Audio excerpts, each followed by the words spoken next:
juga alatnya ya. Oke, jadi di sini kan sudah nyala untuk alatnya seperti ini. Nah, di sini ada gambar baterai, berarti kan dia lagi ngisi daya nih. Di sini ada baterai, kemudian ada rate, ada volume, ada sigma di sini.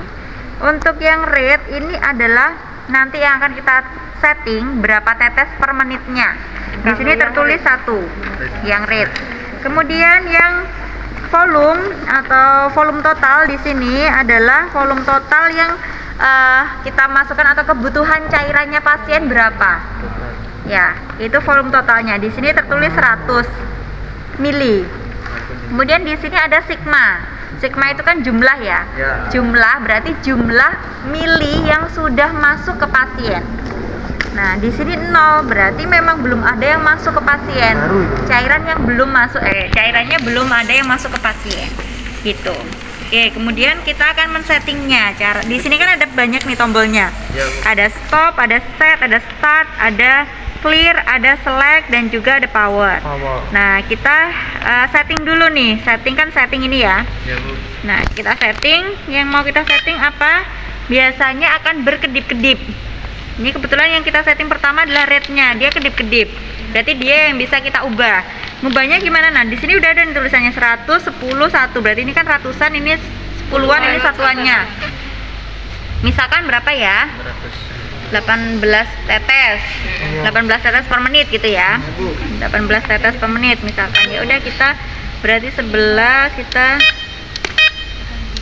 18. Misalkan seperti ini. Nanti kalau misalkan OSC ya berarti tergantung saya mintanya apa. Ya, gitu ya. Kemudian kalau sudah kita ke volumenya gimana ya, kita pencet select-nya. Ya, nah ini volumenya kan kedip-kedip tuh. Baru bisa kita ganti misalkan 500. Kan satu kelas itu kan 500 ya. Berarti ratusan yang akan kita pencet 500. Ya, seperti itu aja sebenarnya. Kemudian bed, select bed. Misalkan bednya si pasien ada di bed 2 atau bed 3, nggak apa-apa kita ganti. Nggak diganti pun juga nggak masalah. Misalkan di bed 2, ya udah di bed 2. Kalau udah selesai, kita pencet lagi settingnya. Tuh, dia udah nggak ada yang kedip-kedip lagi. Berarti ini bisa kita operasionalkan. Gitu. Oke, ini terkait dengan fungsi dari si mesinnya. Kemudian kita setting si selangnya tadi.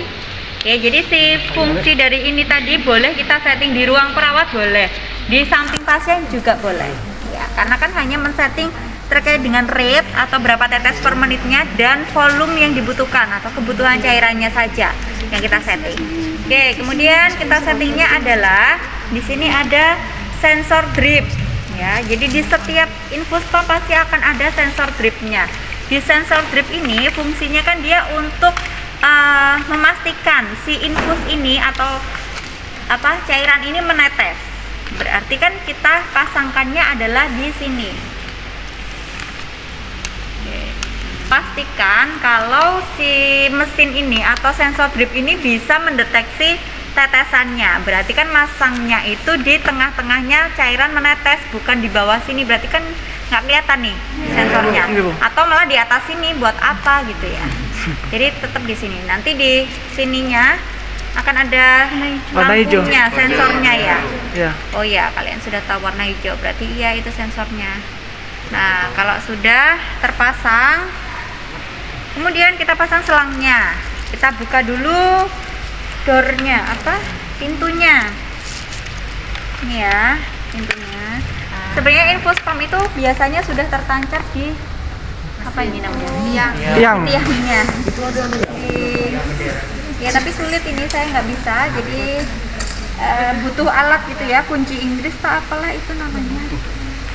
Ini untuk memasang infus pump mesinnya ke standar infusnya. Kalau di rumah sakit biasanya sudah terpasang. Oke, kita buka untuk door-nya atau pintunya. Pintunya ini yang membuka adalah nanti di dalamnya ini kan tempatnya selang kan yang sini ya. Di dalamnya ini akan terbuka buat ngeklem si selang. Gitu, dia akan terbuka. Kemudian baru kita masukkan si selangnya. Nah, sebelum memasukkan yang bawah kita tarik pastikan dia benar-benar lurus.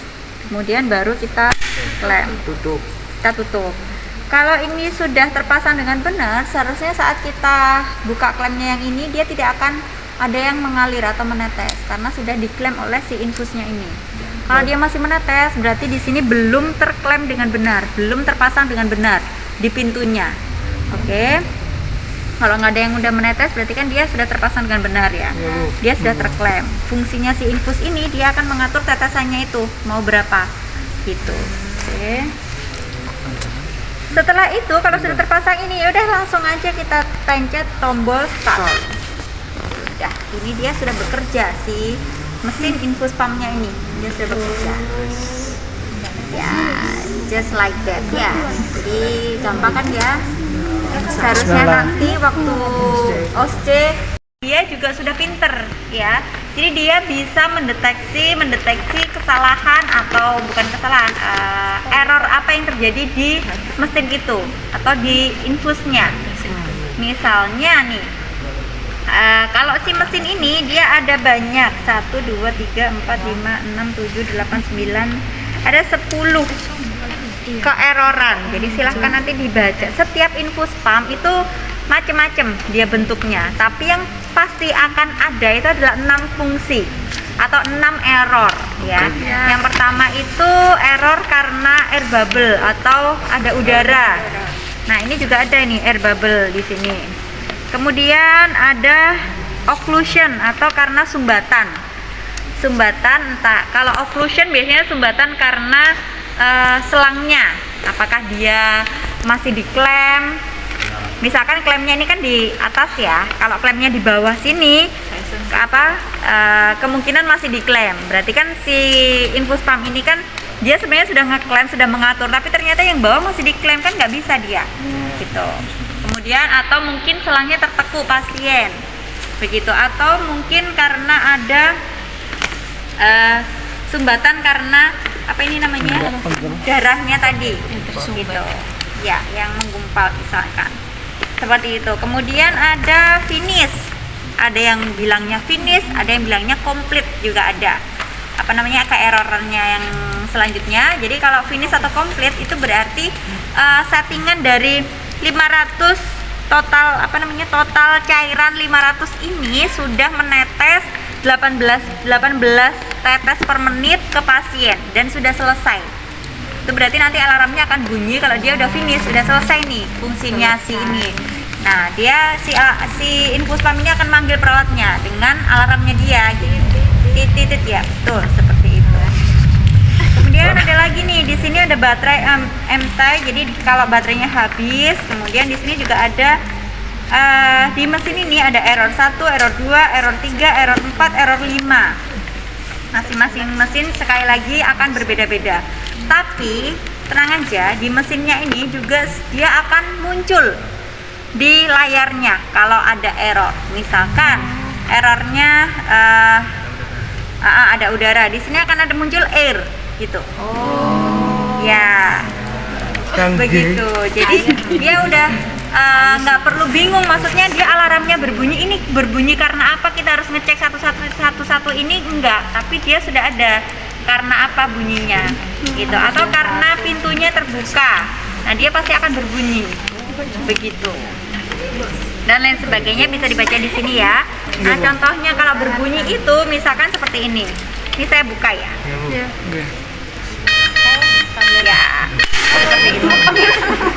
Kaget ya, sebentar ya, karena ini kan akan terus menetes, jadi saya tutup dulu ya.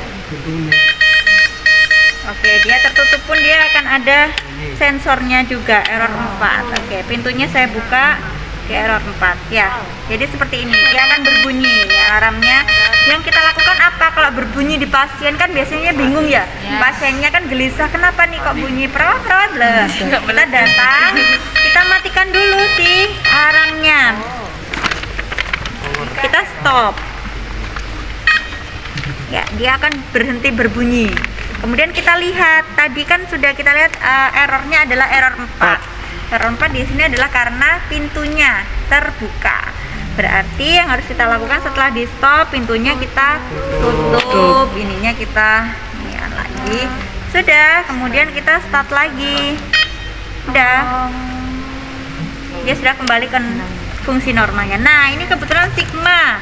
Di sini muncul 3, tadi kan 0. Nah, ini 3 mili berarti sudah masuk. ya, dia sudah menetes sekitar 3 mili di bawah situ. Begitu. Ya. Oke. Kemudian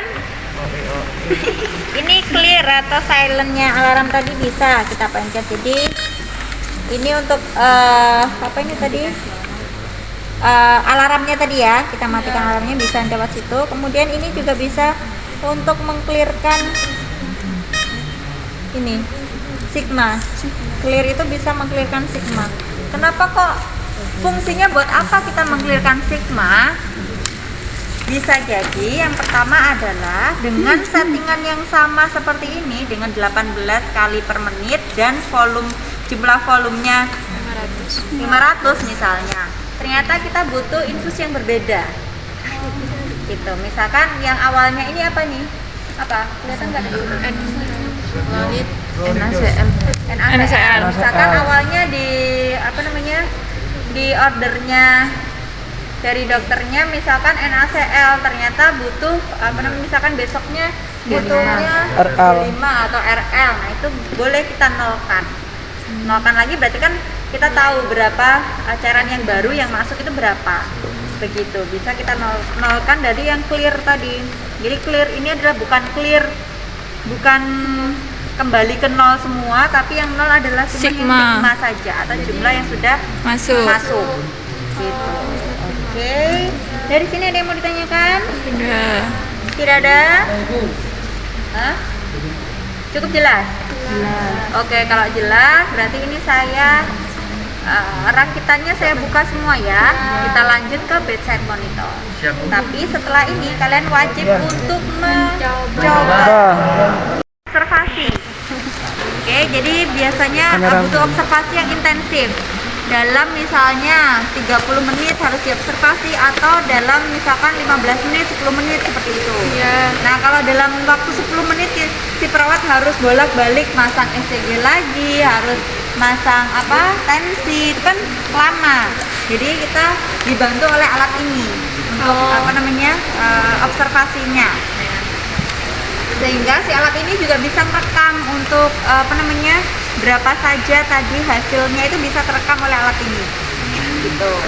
Kemudian kalaupun ada nilai yang tidak normal atau misalkan terlalu tinggi atau terlalu rendah dari hasil misalnya nadinya, kemudian respiration rate-nya, itu juga dia bisa mendeteksi. Gitu. Dia alarmnya akan berbunyi. Oke.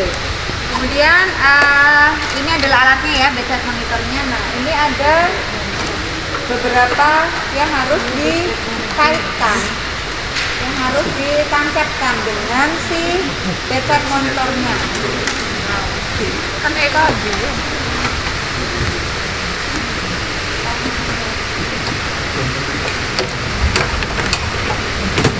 Oke, boleh saya dibantu ini. Bye. Ini untuk listriknya di belakang ya pasti. Untuk listrikannya di belakang.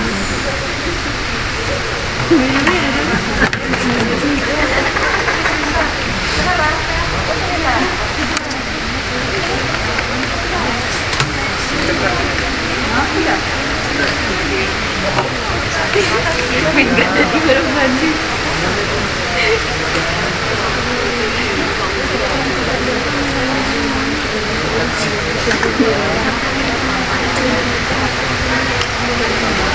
Oke, kalau sudah tersambung dengan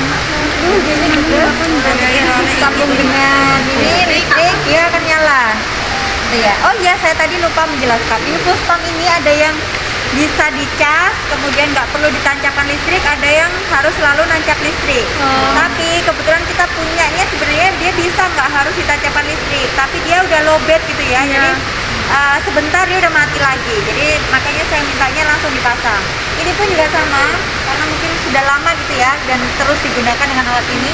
Ini juga bisa nggak usah ditancapkan dengan listrik. Yang baru. Gitu. Oke. Kemudian di sini ada 5. Kita punya 5. Apa saja yang akan ditancapkan di sini? nggak perlu dihafal. Di setiap colokannya pasti akan ada tulisannya.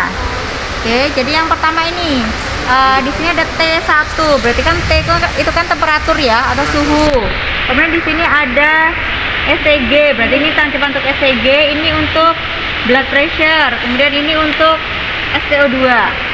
Gitu. Saya pun juga nggak hafal ini tadi, saya baca juga. Gitu. Karena tiap alat kan berbeda-beda. Ya, di sini baru kita tancapkan satu-satu. Saya sambil berdiri karena ini panjang. Kabel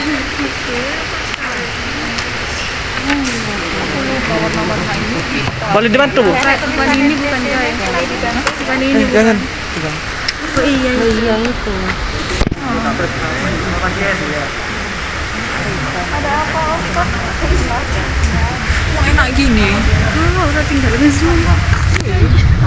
Sama kayak gini. Boleh dimintakan apa? Kenapa yang gampang? Ya aku mau ya lembut bahaya lah. Salah gitu. Apa itu namanya? Masuk Bu, Gustin. Tak usah. Saya sambil menjelaskan. Nunggu di ngambil. Kamu duduk. Duduk. Ya, jadi ini saya tancapkan ke yang ECG-nya karena ini kan untuk yang ECG. Saya langsung tancapkan ke ECG. Ayo Mbak Di. Ini untuk tensi atau blood pressure-nya.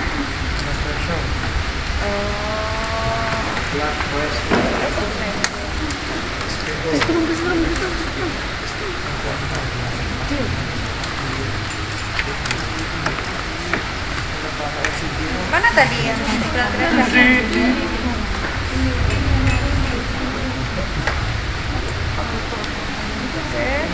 Ini yang SPO. Oh, kerja sare. Ini kok coplok? Coba dia cepat. Ini apa ini? Ini untuk yang apa ini tadi? Ini apa ini? Itu yang atasnya belum pernah satu. Ya, terima kasih. Ini. Yang ini untuk Ini SpO2. bukan. Ini buat yang di atas nih. Iya kan teman. Satu lagi untuk temperatur. Ini London. Kasih kan. Bukan. Nah, temperatur. Suhu. Sembuh lah. Ya, nah, sebelum ke pasien kita cek apakah alat ini bekerja dengan baik atau Ya cuma baru rusaknya kan.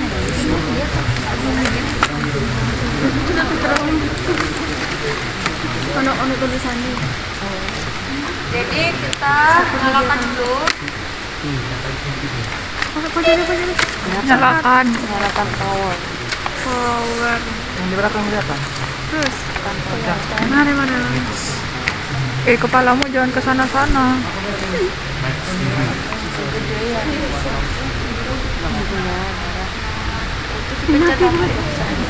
Nyalakan power. Power langsung muncul. Oh, yes. Saya kira ibu mencet di situ. Gini aja kan, kamu gini. Saya nyalakan, tampilannya adalah seperti ini. Oke, jadi bedside monitor itu minimal ada ini yang paling minimal. Jadi ada untuk ECG-nya, kemudian ada untuk SpO2, ada untuk respiration rate. Ini ECG, ini blood pressure-nya, ini yang tengah MAP, kemudian ini SpO2, ini respiration rate, ini temperatur. Dia yang menyala di sini hanya temperaturnya, karena yang bisa mendeteksi hanya temperatur. Mana tadi temperatur tuh? Ini temperatur karpet, di sini ada 26,6 ya. Gitu. Nah, seperti yang sudah saya katakan tadi, si mesin ini juga udah pintar, dia udah disetting sama komputer, sama teknisinya ya. Jadi ini bisa disetting dengan komputer dan bla bla bla. Itu juga ada apa itu untuk setting awal itu apa namanya? Hard drive-nya itu ada. Nah, itu dia sudah ada software-nya, betul. Dia sudah ada berapa nilai normalnya untuk setiap ini ECG-nya nadinya, kemudian blood pressure, kemudian SpO2, RR dan juga temperatur dia sudah ada, sudah tersetting dari awal. Begitu. Nah, kalau dia di luar dari keadaan normal itu, dia pasti akan ada alarmnya di sini. Yang kuning ini alarm karena ada sesuatu yang tidak normal dari hasil pasien. Jadi di sini contohnya temperatur too low, di sini 31,2 ya. Jadi ada di sini temperatur too low. Misalkan pun nanti respiration rate-nya misalnya 38, pasti di sini akan ada tulisannya respiration too high, misalnya seperti itu. Ya, jadi dia sudah bisa mendeteksi gitu. Dan alarmnya pasti akan berbunyi. Nah, ini adalah alarmnya. Kemudian sudah. Kemudian di sini ada main, ada freeze, silent, kemudian record, start, ada menu. Kita bisa men-settingnya di awal adalah di menu ini. Mau di setting nggak apa-apa, nggak di setting pun nggak apa-apa, tergantung kebutuhan. Karena settingannya pun yang bisa kita setting adalah kayak kita pencet ya si menunya tadi. Di sini ada pasien setup, kemudian default, ada trend graph, ada trend table, ada blood pressure recall, ada alarm recall, ada system setup, kemudian ada selection, ada version, drug calculation, maintenance, dan juga demo gitu. Misalkan kita mau setting yang pasien setup, ya udah kita pencet pasien setupnya. Ada banyak di situ, ada departemen apa, kemudian pasien number berapa, bed number, dokternya siapa, kemudian name-nya pasien siapa, seksnya atau jenis kelaminnya male atau female, dan lain sebagainya ada.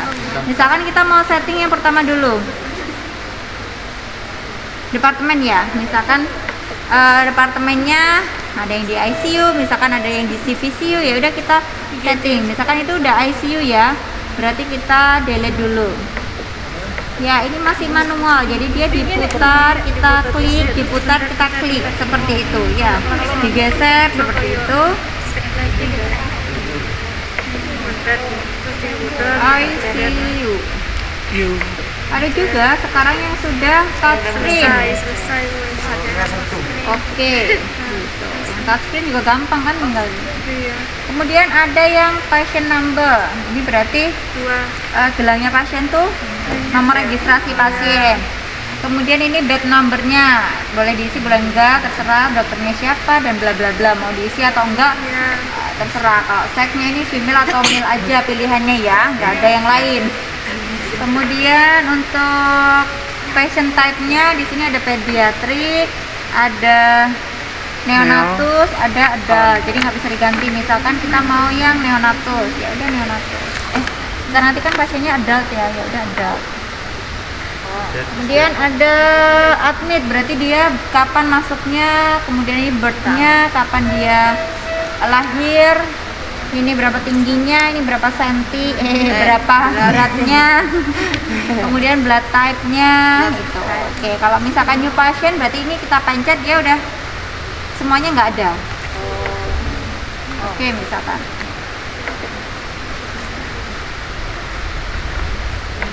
tuh kembali nol semua, nggak ada isinya lagi gitu ya. Oke, kemudian kita lanjut ke default, berarti ya settingan awal manual sesuai dengan bawaannya. Kemudian trend graph ini adalah trend grafik dari heart rate-nya. Ini heart rate-nya atau yang mau kita setting yang apa? Misalkan heart rate-nya kita mau seperti apa settingannya, resolusinya, kursor bla bla bla, itu bisa kita setting di sini. Kemudian misalkan RR-nya dan bla bla bla itu bisa kita setting gitu ya. Jadi udah, ini 1 second aja. Terus trend table di sini adalah si bedside monitor ini sudah merekam heart rate dan juga per berapa menitnya itu ada di sini. Misalkan 5 menit sekali, kemudian 10 menit atau 30 menit. Misal 30 menit, ya udah dia akan setiap 30 menit. Sekarang kan pukul 15.17. Duh, kok nggak sama nih jamnya? Jam saya yang jam 2 sekarang. Jam 2 ya? 2. Oke, jadi dia kan masih settingannya belum. Tunggu, nanti ada settingan di situ. Kemudian ini adalah blood pressure-nya. Jadi kita menggunakan unitnya milimeter raksa atau yang lain. Ini kita pakai milimeter raksa ya. Ya udah itu aja settingannya. Terus alarm recall. Di sini alarmnya mau apa namanya, jam berapa misalkan. Oh saya mau ngisi di les pasien misalkan jam 3, ya udah kita setting jam 3 biar kita tahu apa namanya jam 3 itu dia hasilnya seperti apa, boleh disetting di sini. Sistem setup yang bisa kita setup di sini misalkan phase-nya, standarnya atau Q-spin, kita pakai yang standar. Terus alarm setup. Nah, di sini bisa kita volumenya, misalkan berbunyi tadi itu adalah volumenya dia 2. Misalkan mau kita tambahkan jadi volume paling tinggi 10. Nanti kita lihat bunyinya seberapa kencang. Nah, ini adalah 10. Ya. Kalau di ruang ICU nggak usah terlalu tinggi karena kan pasiennya juga diem-diem aja. 2. Maksudnya nggak akan ada keramaian ya di ICU, jadi masih terdengar. Tapi 2 aja cukup. Tapi kalau ini kan lagi rame, 5 nggak apa-apa. Terus alarm record time-nya, maksudnya ini kan setiap 8 second dia akan tutut manggilin si perawat, ayo perawat sini, tutut gitu terus. Tapi kalau misalkan boleh kalian ganti tiap 32 second, jadi tututnya nanti setiap 32 second lagi dia berbunyi gitu boleh. Dan sebagainya 8 aja. Ini ada time setupnya, setup di sini ada. Nah ini jamnya, misalkan jam berapa nih sekarang ya? Jam 2:06. 14:07.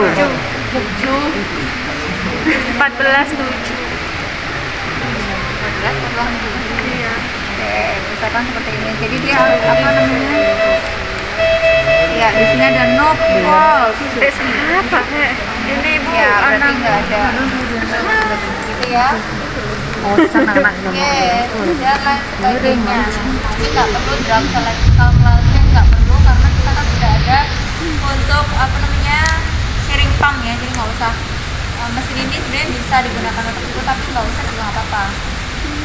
Ya, setelah itu baru kita setting ke pasien. Sebelumnya saya mau jelaskan yang ini dulu. Untuk yang lainnya sudah jelas ya, maksudnya ini harus dipasang di mana, kemudian Ya. temperatur harus dipasang mana. Iya. Nah, itu kan sudah jelas. Yang Ya. kalian pasti bingung adalah ini. Karena kalau ECG itu kan biasanya 12 lead. Ya, ada 12 yang harus dipasang. Tapi kalau ini cuma ada 5 Bu, yang mau dipasang yang di mana, di sebelah mana. Itu yang biasanya ditanyakan. Jadi di sini nggak usah dihafal warnanya, sudah pasti akan ada keterangannya. Dia mau dipasang di mana aja. Ya. Oke, kemudian untuk RA dan juga LA-nya berarti dia akan dipasang di ICS 4. Kemudian kalau untuk RL dan LL-nya dia di ICS 6. Kalau untuk V-nya dia akan dipasang di ICS 5. Mitral seperti itu ya. Jadi tinggal dipasangkan. Nah, di sini kan ada bulatan di dalamnya nih. Sebenarnya dia bisa dia sebenarnya harusnya dipasang ke elektroda yang ada di pasien. Elektroda yang dipasangkan di pasien itu yang bulat. Pernah tahu nggak bulat yang ada di pasien? Iya. Biasanya di pasien ICU. Ya, gitu. Itu, tapi kebetulan kita nggak punya. Jadi nanti kita prakteknya ini ya ditempelkan menggunakan pabrik. Cara manual sekali ya. Jadi sebenarnya si elektroda itu kan dia fungsinya untuk menghantarkan kelistrikan jantung ke alat ini sehingga bisa muncul di sini gitu. Tapi karena nanti kita prakteknya hanya ditempelkan, berarti nanti kalau misalnya gambaran ECG-nya kurang bagus ya begitulah adanya gitu ya. Oke, kita langsung ke pasien. Silakan probantusnya. Silakan mana bulan ICS. Ayo, Kak. Mari nih aku maju ya. Aja. Buka kamera. 100 tuh. Ini ayo. Ayo, informasi kurang dari 10. Jadi gini kan aja. Konuin kan. Jadi bisa ada yang di atasnya pasti, di atasnya udah. Tonton. Enggak, katanya mau ditaruh sana. Semangat Nang.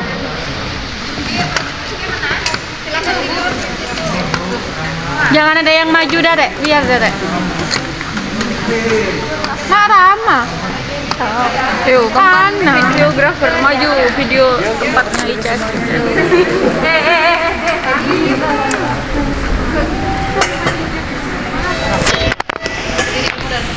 Ayo berdiri semua mendekat ke saya dan Sofian. Jadi bentar. Yang depan duduk. Pasien sini juga boleh. Silakan. Ayo. Loh, ini pasiennya. Ini. Ayo. Sip. Tangga. Kasih nggak boleh. Jangan. Pokoknya kelihatan semuanya. Lingkaran. Udah? Oke, saya minta tolong diguntingkan 5. Guntingkan 5 ya. Oke, yang pertama adalah sebelum direkam tanya dulu ke probandusnya bersedia atau tidak. Sedia Ram? Ya. Kalau tidak bersedia ya nggak boleh. Ya. Bersedia kamu dong. Direkam. Ya masih apa deh. Oke, jadi nanti dapat pahala, tenang aja kan untuk ilmu ke teman-temannya ya. Oke. Pokoknya